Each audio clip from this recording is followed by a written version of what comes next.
నాకు చూస్తా అంటే తెలియకుండా మా సోదరుడు మాదా రంగారావు గుర్తొచ్చాడండి. పక్కనే ఇల్లు మాకు, అక్కడే ఉంటాడు ఆయన. ఆయన సినిమాల్లో ఉన్న ఆ కసి, ఆ వాల్యూ నాకు ఎందుకో ఆ కాసేపట్లోనే ఆ పాటలోనే తెలిసింది.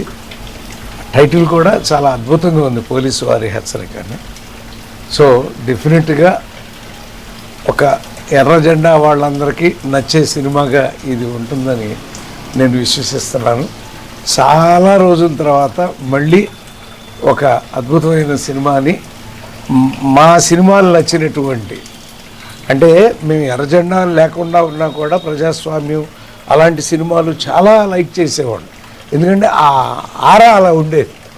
మనం జెండాలు ఎగరకపోయినా వాళ్ళని ఉద్దేశించి, వాళ్ళ కష్టాలు ఉద్దేశించి డౌన్ ట్రాడన్ పీపుల్ కోసం రాసేవాళ్ళం. అలా అద్భుతంగా 4 నిమిషాల్లోనే పాటలో ఎంతో అద్భుతంగా కనపడింది. మరి ఎక్కువ ఈయన కనపడ్డాడు, తక్కువ ఈయన కనపడ్డాడు. మరి ఈయన ఎక్కువ కనపడే పాట మరి ఎవరు రిలీజ్ చేశారో కానీ, ఏమైనా all the best. God bless you all. Thank you.